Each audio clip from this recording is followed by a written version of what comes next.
अस्सलाम वालेकुम, welcome to ज़रा हटके। मैं हूँ ज़रा खोड़ो, मेरे साथ है शाहज़ेब जिलानी और वसतुल्लाह खान। और आज कॉल इन डे है। आज की या पिछले कई हफ्तों में जो भी खबरें आई, अगर उस पर आप बात करना चाहें तो आप कर सकते हैं, अगर नहीं करना चाहें तो सौ बिस्मिल्लाह। हमारे पहले कॉलर हैं कामरान अली साहब नवाब शाह से। अस्सलाम वालेकुम। वालेकुम अस्सलाम। हमेशा वक्त से पहले पहुंच जाता हूँ मैं, कोई इमदाद लेनी हो, किसी से कर्ज लेना हो, किसी का भूल जाना हो, हमेशा वक्त से पहले पहुंच जाता हूँ मैं। वाह। अल्जाइमर के हवाले से कल जो प्रोग्राम किया तो उसी दौरान मुझे ये शेर याद आ गया। और उसके अलावा जो है अपना शाहज़ेब जिलानी साहब ने पीका के हवाले से बड़ी जबरदस्त वो अपने ख्यालात का इजहार किया डॉन के प्रोग्राम में, न्यूज आई में।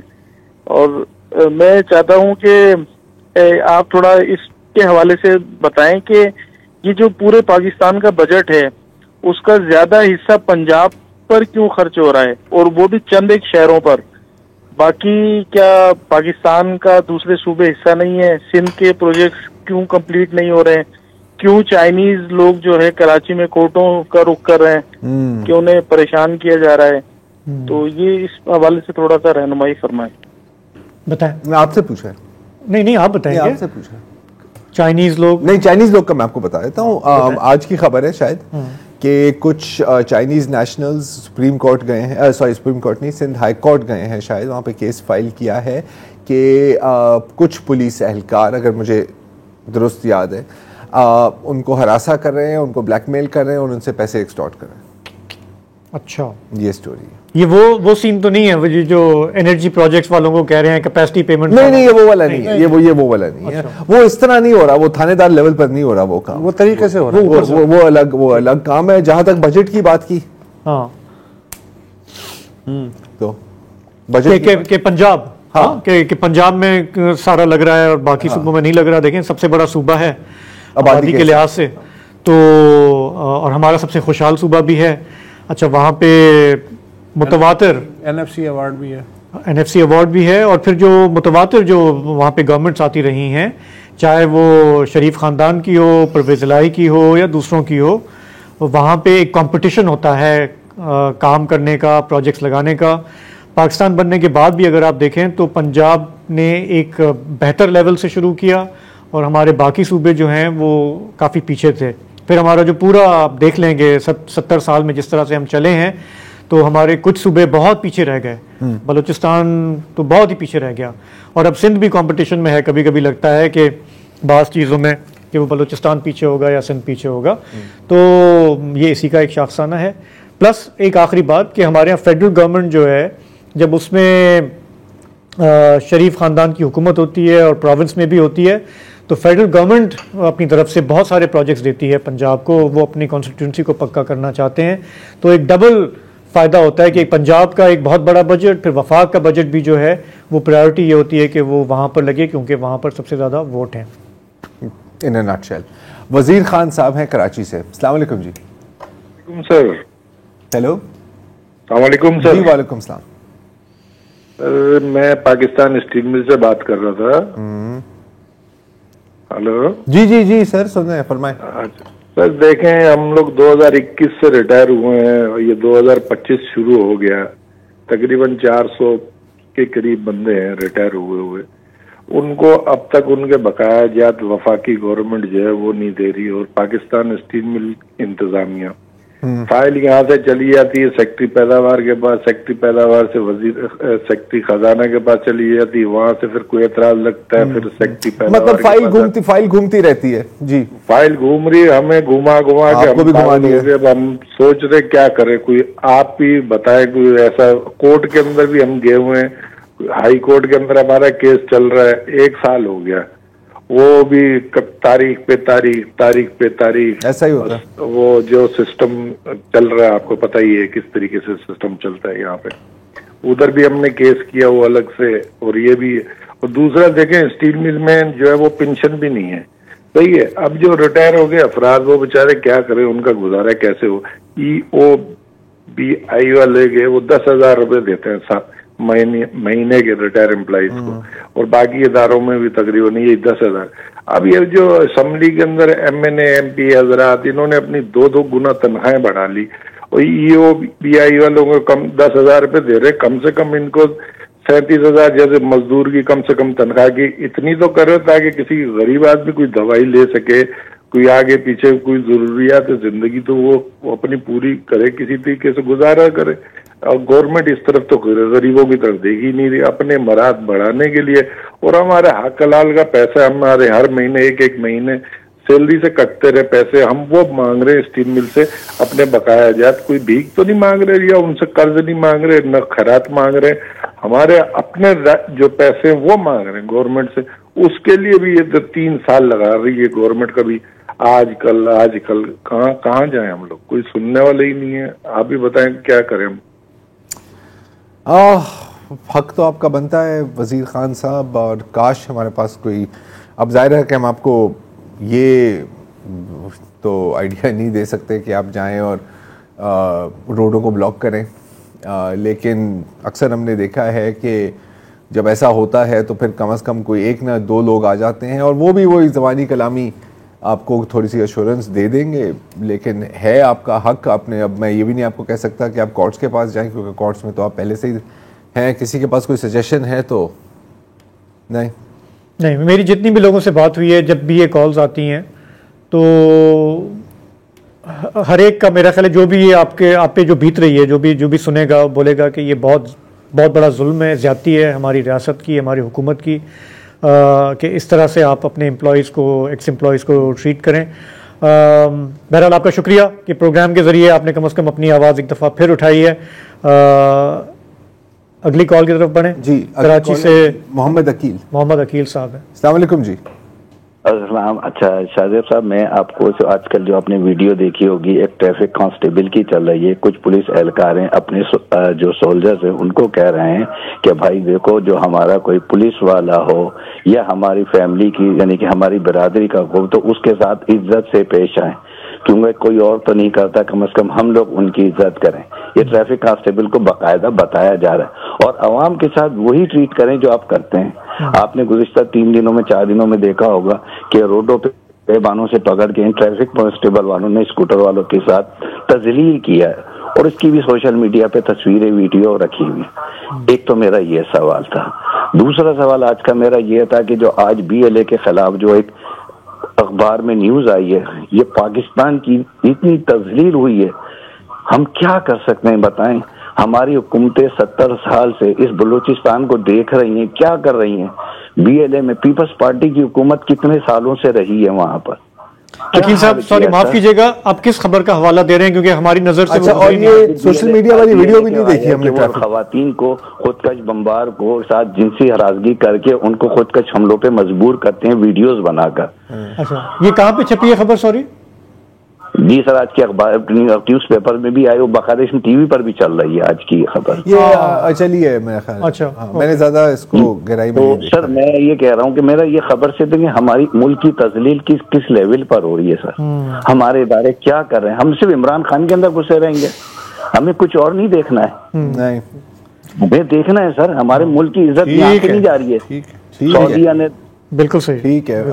ये ट्रैफिक कांस्टेबल की वीडियो मैंने नहीं देखी। मैंने भी नहीं देखी, तो आई एम श्योर होगी। हाँ। एनीवे, अगले कॉलर हैं डॉक्टर खालिद भट्ट साहब कराची से। अस्सलाम वालेकुम डॉक्टर साहब।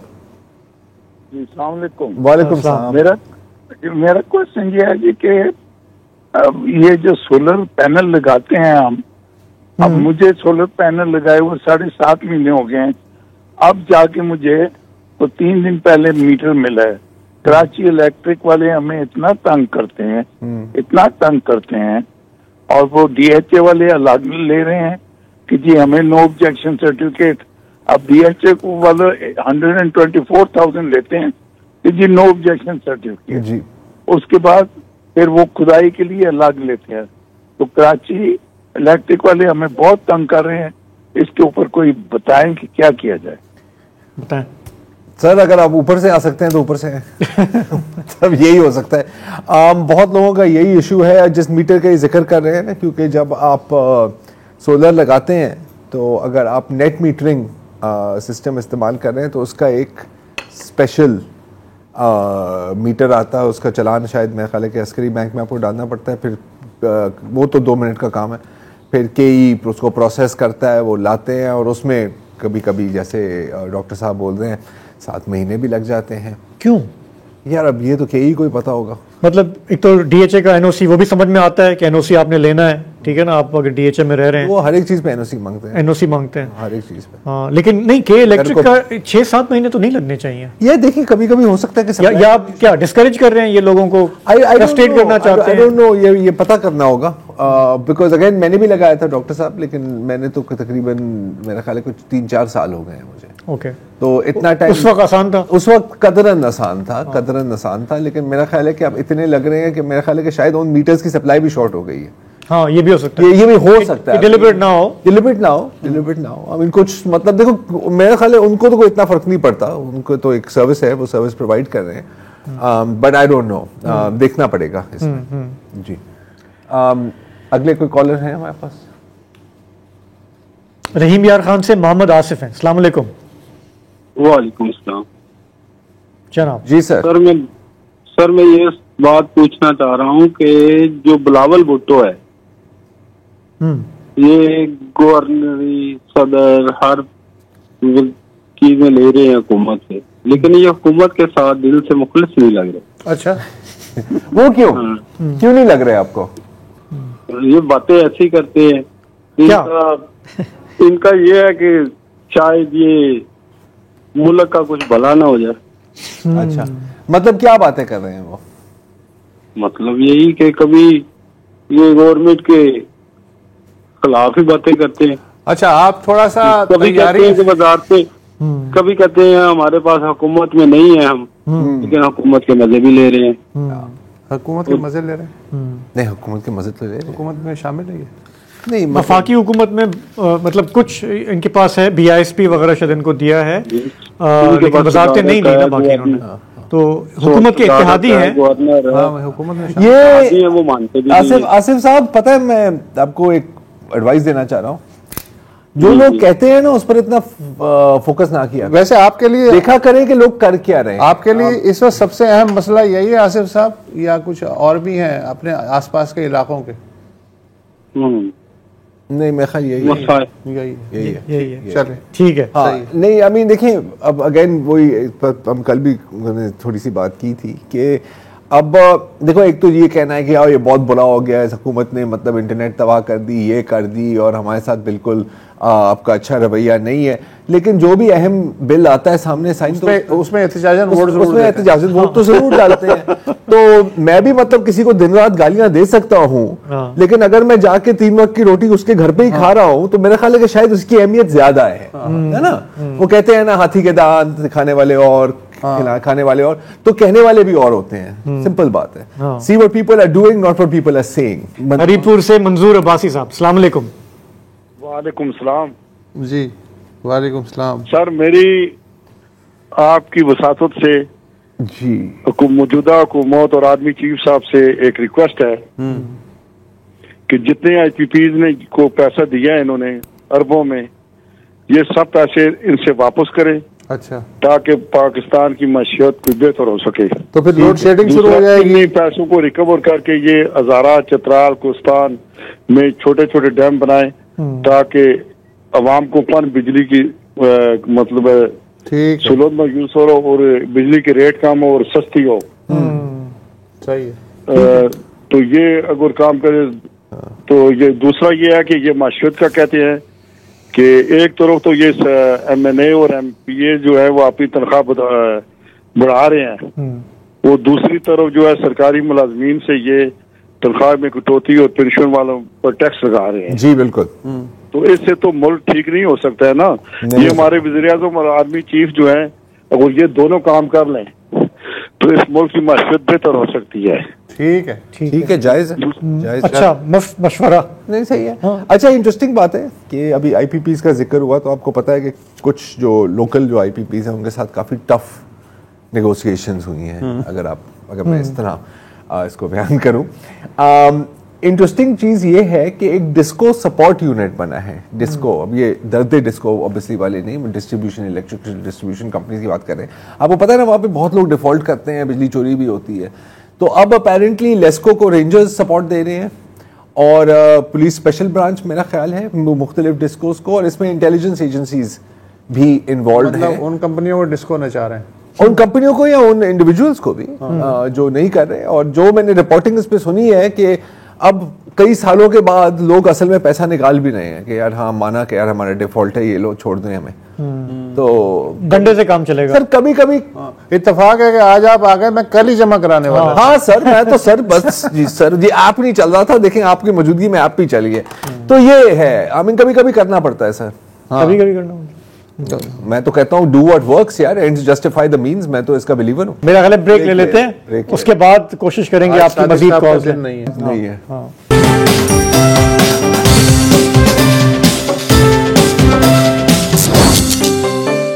आपकी हम कॉल्स ले रहे हैं। अगले कॉलर हमारे साथ हैं लाड़काना से गुलाम मुर्तजा साहब। सर मेरा वैसे डिवीजन तो लाड़काना है और डिस्ट्रिक्ट कंबर शदाबकोट और वारा से मैं बात कर रहा हूँ। अभी मेरा सर सवाल ये है वसतुल्लाह साहब आपसे और जरार साहब आपसे। जी सर मेरा सवाल ये है कि अभी आप जो है ना ये वफाक जो है ये सिंधु दरिया पे 4 केनाल बनाने जा रहा है। जी बिल्कुल। अभी यहाँ हमारी सिंध में सर हालत ये है कि हम अभी फसल पैदा करते हैं, उगाते हैं, हमारी जो ज़राअत होती है अभी हमारे पास कोई रेट नहीं है। बरसातों ने तबाह कर दिया, सिंध खंडर बन गया। 6 करोड़ आवाम का एक सिंध जो है ना एक सूबा है, वतन है हमारा। अभी ये वफाक बलोचिस्तान में जो आपने हालात पैदा कर दिए हैं वो आप सब देख रहे हो सर। पठानों ने आपके साथ जो कर दिया है इस्लामाबाद में वो भी आप देख रहे हो। अभी रहा है अभी सिंध, क्या आप सिंध के लोगों का ये अभी जो ये 5000 साल पुराना सिंधु दरिया है आप वो भी हमसे ये वफाक छीन रहा है। ये आपका जो सर ये हमारा जो नेशनल मीडिया है वो कभी हमारा आवाज सुना रहा है दुनिया को? ये सिंध में रोज एहतजाज हो रहे हैं, धरने हो रहे हैं, कॉन्फ्रेंस कर रहे हैं, सिंध के जमींदार कर रहे हैं, हारी कर रहे हैं। ये हमारा नेशनल मीडिया पे ये भी सिंध के लोगों का हक नहीं है कि सर हमारा कोई कभी टिकर आपने कभी चलाया सर ये नेशनल मीडिया ने? ये हमारा सवाल है। ठीक है साहब मैं आपसे सवाल कर रहा हूँ, आप हमारा आवाज बुलंद करो। बस सही है, मैंने सवाल सुन लिया, थैंक यू सो मच। मेरा ख्याल है कि मीडिया किसी हद तक कवर कर रहा है और खुसूसन सिंधी चैनल्स तो कवर, सिंधी चैनल्स भी कवर कर रहे हैं। अभी हाल में असेंबली में भी काफी शोर मचा था, वो भी कवर हुआ है। हमने मेरे ख्याल कम से कम इस पे 2 प्रोग्राम तो किए हैं और इंशाल्लाह दोबारा भी करेंगे। जाहिर है कि सब चाहते हैं कि बहुत ज़्यादा कवरेज हो, कुछ हद तक होती है और बिल्कुल ये माना कि हमारी जो मेन जो खबरें चलती हैं वो यही चलती हैं कि क्या मुज़ाकरात कामयाब होंगे या नहीं होंगे, ये एक है हमारा मसला।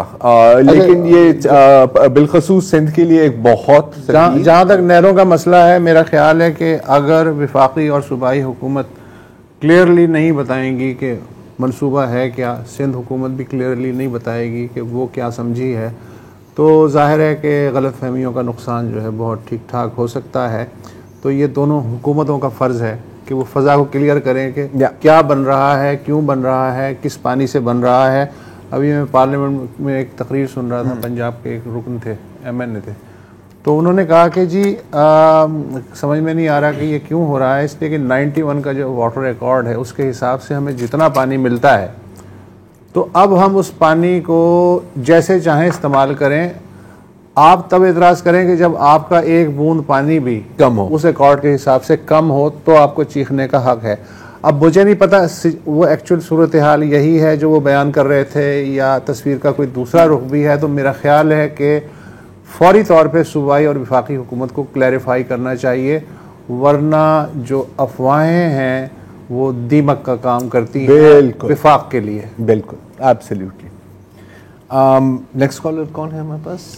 नासिर खान साहब कराची से। अस्सलाम वालेकुम। हेलो, अस्सलाम वालेकुम सर। वालेकुम सलाम। सर मैं आपका ये प्रोग्राम तो नहीं देख पा रहा क्योंकि लोड शेडिंग चल रही है हमारे यहाँ, तो इसलिए मैं फरमाएं आपको जो है क्या कह रहे हैं चाह रहे हैं आप? एक दो सवाल आपसे करना चाहता हूँ सर। एक दो बातें हैं वो करना चाह रहा था आपसे। जी बताएं।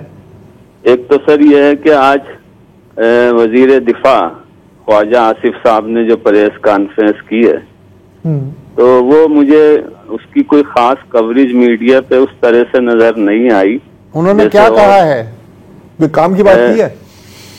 और आपने वो प्रेस कॉन्फ्रेंस सुनी है सर? नहीं, आपसे पूछ रहे हैं कि उन्होंने क्या कहा है, बता दें जरा।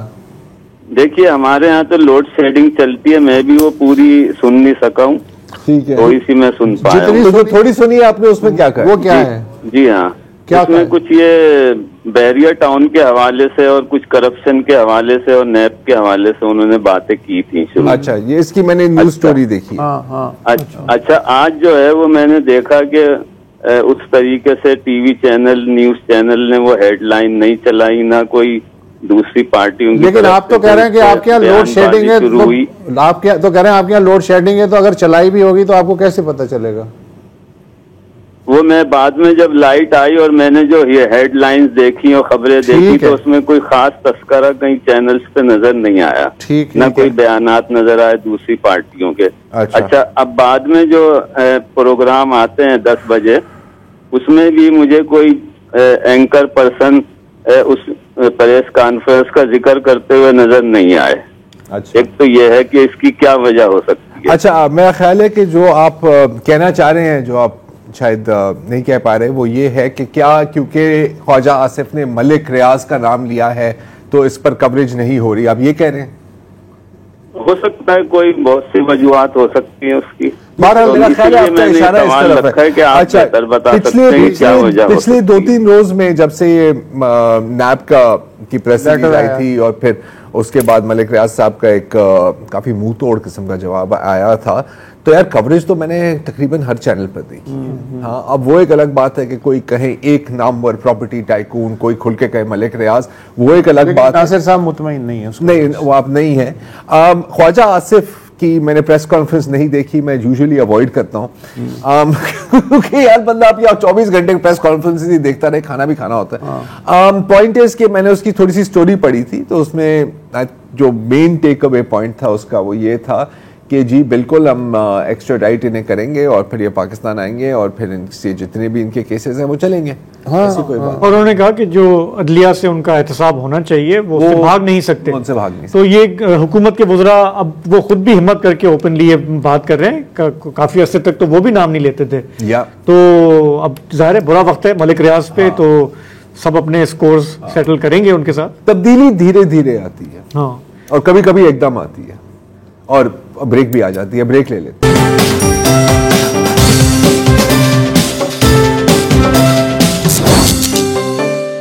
Welcome back. आपकी कॉल्स का प्रोग्राम हम कर रहे हैं, और जो कॉलर्स हैं जो इस वक्त लाइन में हैं या करना चाहते हैं, उनसे 10 बस्ता दरख्वास्त है कि बराए करम अपना टीवी की आवाज़ कम से कम बंद कर दें ताकि आपकी बात हम ध्यान से सुन सकें। बसूरत दीगर हमारे लिए मुमकिन नहीं रहता। मजहर अली शाह साहब हैं कराची से। जी सर। अस्सलाम वालेकुम जी। वालेकुम सलाम। अभी थोड़ी देर पहले मैंने कॉल सुनी थी चांडियो साहब की। ये पूरे सिंध की आवाज है। बिल्कुल। तो इस पर अब मैं दूसरी बात करना चाह रहा हूँ, ये है पिछली दफा कॉल हो नहीं सकी थी और रोड का इशू चल रहा था ना, रोड पर ट्रैफिक पे प्रोग्राम हुआ था सारा जी, और डीआईजी ट्रैफिक भी आए थे जी। तो बात ये करनी थी, पिछले हफ्ते मैंने खबर पढ़ी कि पिंडी के लिए रिंग रोड अप्रूव हुआ है, ठीक है। अब ऑलमोस्ट पूरे पंजाब में मोटरवेज तो बिक चुके हैं और अब ये रिंग रोड बन रहे हैं। अच्छा, हमें कोई इतराज नहीं है अगर ये सूबाई हुकूमत के फंड से बन रहे होते। ये फेडरल के जो फंड है, फेडरल हुकूमत जो भी प्रोग्राम अनाउंस करती है उसके फंड से बनते हैं, NHA बनाती है। अच्छा, सिंध के लिए कोई फंड नहीं है उसके लिए। अभी मुराद अली शाह ने भी दुआई दी थी कि पंजाब के लिए, मैंने भी अखबार में पढ़ा, पंजाब के लिए 62% है या 62 अरब है और सिंध के लिए सिर्फ 7 अरब रखे गए हैं। अब डीआईजी ट्रैफिक ने भी ये बात की, मैं भी ये करना चाहता हूँ कि कराची पोर्ट की जो हैवी ट्रैफिक है वो पूरे शहर से गुजरती है। बिल्कुल। और ये पूरे शहर से 8-10 लोगों को रोजाना ढूंढते हुए जाते हैं, जिसमें यूथ ज्यादातर मोटरसाइकिल वाले होते हैं। ऐसा ही है। तो कोई ऐसा रिंग रोड, कोई ऐसा रोड ऐसा होना चाहिए जो कराची के पोर्ट की ट्रैफिक बाहर से ही निकाल दे, कराची से बाहर। ये नॉर्दर्न बाईपास, सदर्न बाईपास, ऐसा कोई प्रोजेक्ट फेडरल ही अप्रूव कर सकता है। सिंध गवर्नमेंट में ऐसा तो कोई ऐसा है नहीं, और वो कर भी नहीं सकता क्योंकि ये NHA करता है। नहीं, ये लंबा काम ये है। जो मुझे हेलो जी शाह साहब, मुझे इल्म नहीं है, लेकिन एक नॉर्दर्न बाईपास और सदर्न बाईपास जो है इसी मकसद के लिए बनाया गया। ये नॉर्दर्न बाईपास मुशर्रफ साहब के दौर में बना था, वो भी मेरा ख्याल है मारीपुर से स्टार्ट होता है शायद। और ये पूरा मेरे अंदर में था, वो मैंने थोड़ा काम किया बिल्डिंग कंट्रोल का।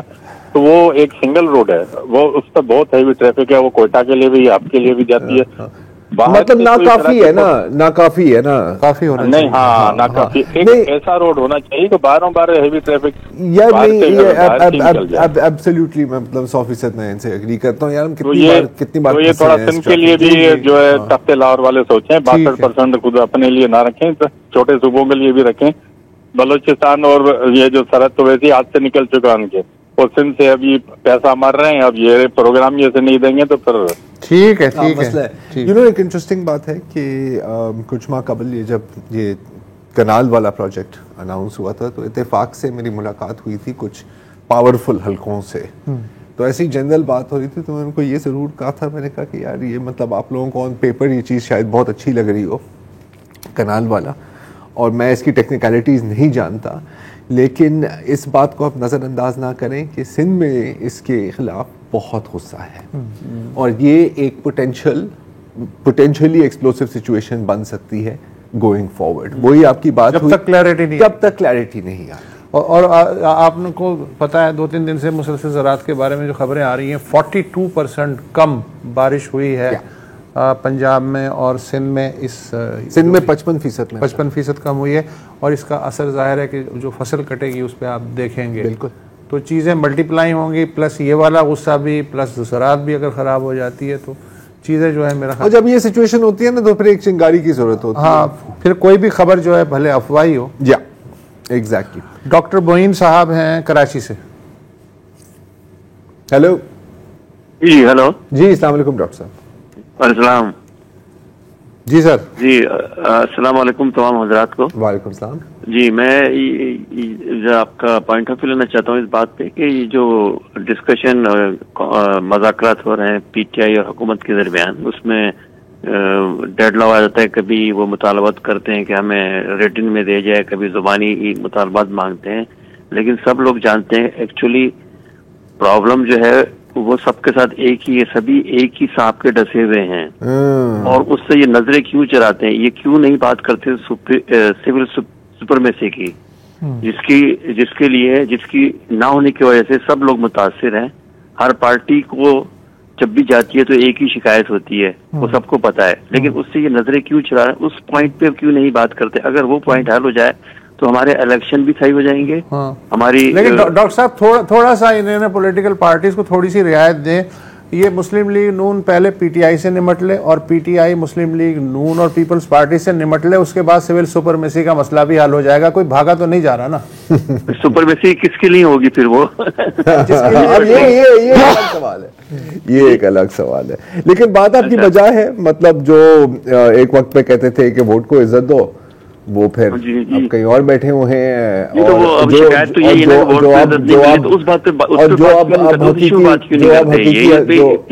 ये इतना ड्रामा करना और लोगों को पूरा इन्वॉल्व रखना, मीडिया को इन्वॉल्व रखना और मीडिया का टाइम जाया करना। सर ये ड्रामा नहीं है, ये बिजनेस है।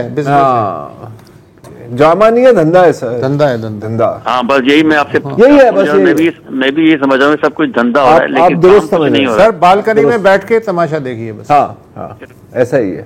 चाय पकौड़ों के साथ। जी, मलिक सईद साहब हैं लाहौर से। अस्सलाम वालेकुम। वालेकुम सलाम। हेलो सर, पिछले प्रोग्राम में मैं सिंध के इरिगेशन सिस्टम की जब बात कर रहा था, तो जिलानी साहब ने कोई क्यूरियोसिटी शो की थी कि मैं लाहौर में बैठकर वहाँ के सिस्टम पे ऑब्जर्वेशन देता हूँ, तो थोड़ी सी वजाहत कर दूं सर। जी।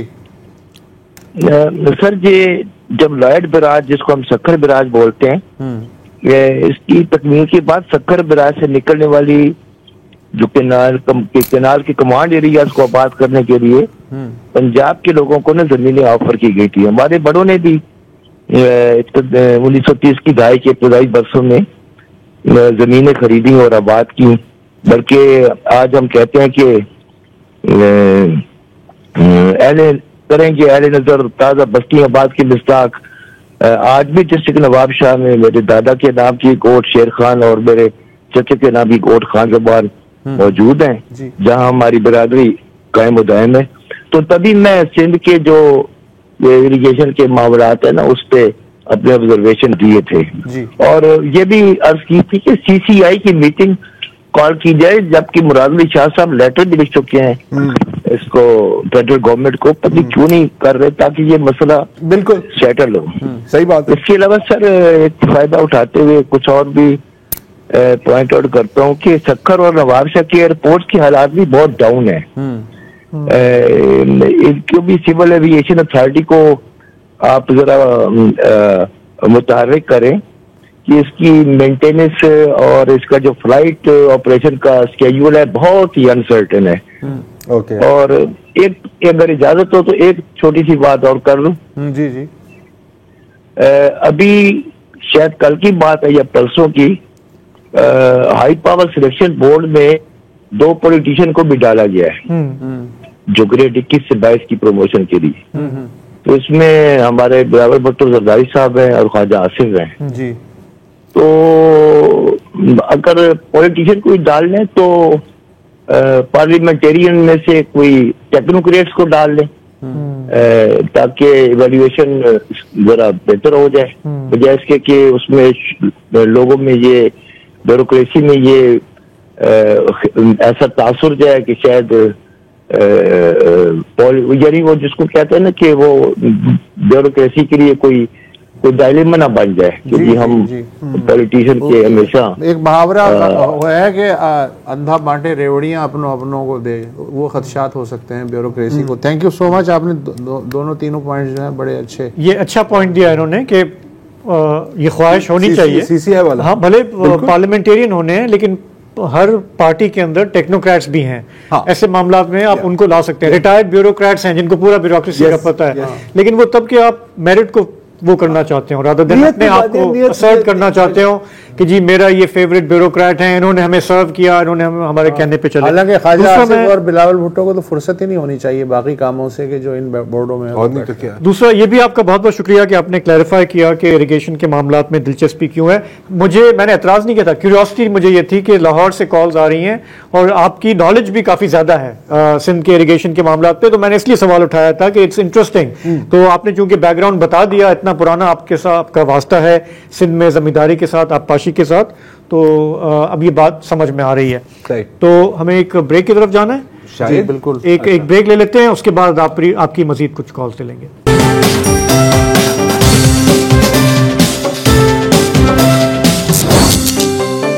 Welcome back. हमारे अगले कॉलर हैं शोएब नकवी साहब कराची से। अस्सलाम वालेकुम शोएब साहब। जी अस्सलाम वालेकुम। वालेकुम आप लोग तीनों हजार ठीक है माशाल्लाह। शुक्रिया, आप बताएं। जी मैं ठीक हूँ। मैं तो अब ना एक साधन मेरा नंबर कब आएगा? आ गया सर तक जी। बहुत अरसे तक जब मैं आप लोगों को देखते देखते फिर एकदम कराची आई थी ना, तो फिर जब जल जाता हूँ फिर आप लोगों से कुछ ना कुछ बात कर लेते हैं। फरमाइए। कराची को तो एक जंगल नुमा एक शहर है, एक जंगल जिसमें से शारा फैसल चमकती हुई गुजर रही है, उसके अलावा शहर में कुछ भी नहीं है। ऐसी है ना सीबीयू भी है यार, सीबीयू को मत भूलना। एक रोड सीबीयू, हाँ वो ठंडा लोगों के लिए ना, अमीर लोग सीबीयू, वैसे लियारी नदी है ही, वो भी है जी। तो कहने मतलब ये है कि तो वो मुशर्रफ साहब ने बनाया था Lyari express way, heavy traffic गुजर जाएगा, डायरेक्ट वहां चला जाएगा अपना सुरावगोट। लियारी एक्सप्रेस वे है ना, वो बच्चा डूब के मर गया, 2 गायब हो गए, कोई पुरसाने हल नहीं। अच्छा अब मैं जो आपकी आवाज थोड़ी सी हल्की हो गई, तो आपकी आवाज आ रही है, अपनी बात करें आप, मेरी बताएं। हाँ मैं ये चाह रहा हूँ कि ये सुबह यानी कराची टीवी, पाकिस्तान टीवी सुबह से लेकर रिपीट करता है अपने दुखड़े पॉलिटिशियंस के, फिर 6 बजे से जो स्टार्ट होता है अब तक ये 3 अफराद जो है इस मुल्क में बाकी बचे हैं जो अवाम की बात सुन लेते हैं और अवाम के दुखड़े रोते सुन लेते हैं कि चलो यार कुछ हल हो जाए किसी मसले मसाइल। उम्मीद है। कहने का मतलब ये, इस जंगल में आपने लियाकताबाद डाखाना तो देखा होगा जहाँ रक्षागांव जंगल है, सिर्फ जंगल। कोई मिनिस्टर ऐसा है किसी के घर वाले रक्षा में बैठे वो चिंची में जिसमें आधे घुटने बाहर होते हैं। मेरा बेटा गाड़ी चलाता है वो सर पकड़े बैठा रहता है कि घुटने न टूट जाए, 10 लाख रुपए के घुटने बनते।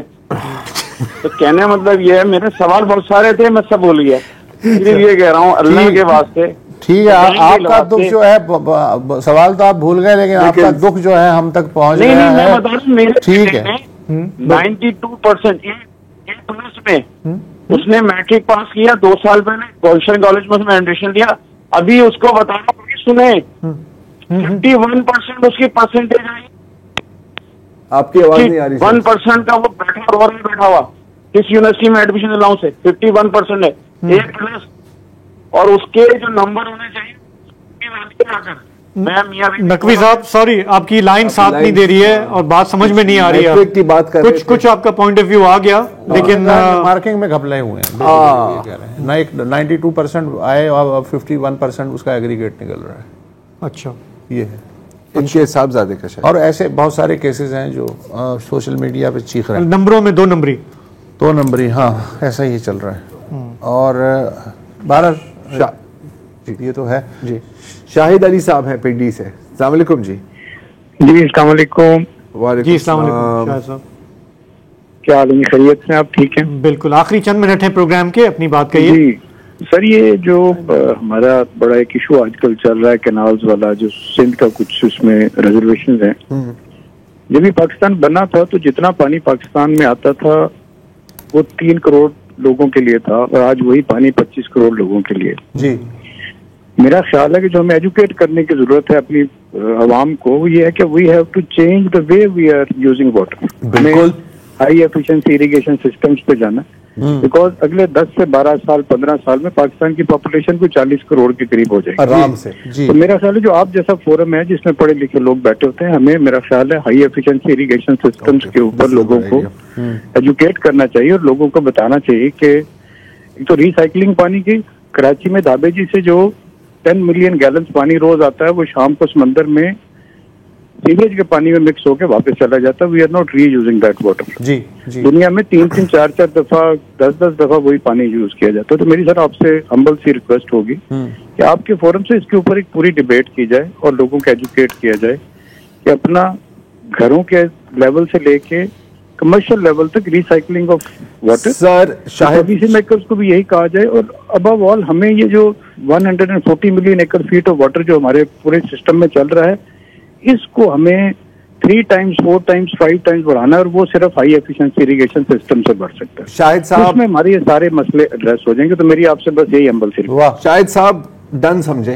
और इंटरेस्टिंग बात यह है कि कुछ दिन पहले मैं आप लोगों से ही बात कर रहा था ना, वो जो ग्रीन आर्किटेक्चर का क्या प्लान था, तो अभी हाल में ही मेरी एक बहुत दिलचस्प शख्स से मुलाकात हुई थी। And he is a water engineer. तो बिल्कुल जैसे अभी शाहिद साहब कह रहे हैं, एक तो हाउस होल्ड लेवल पर जो आप रिसाइकलिंग कर सकते हैं पानी की, और इनफैक्ट इन्होंने ना कुछ होटल्स की प्लानिंग की है। अब मुझे याद नहीं है, कोई सिरीना था, आई डोंट नो कहाँ का, लेकिन वहाँ पर जो भी आपका फ्लश का पानी है ना, वो असल में उनके आपके वो बेसन का पानी है जो रिसाइकल होके वहाँ यूज होता है। तो एक कंप्लीट वाटर साइकिल बनी हुई है। उनकी जो एक्चुअल जो न्यू वाटर यूज होता है वो ना होने के बराबर है। तो ये सारी चीजें मुमकिन है। जाहिर है कि इन्होंने हाई एफिशिएंसी इरिगेशन की भी बात की, that is also very important. लेकिन इंडस्ट्रियली और कमर्शियली पानी का रिसाइकल करना, क्योंकि जैसे इन्होंने जिक्र किया, हमारी आबादी बढ़ेगी और हमारे पानी के ज़खायर कम होंगे। So this is you are reaching a crisis point, right?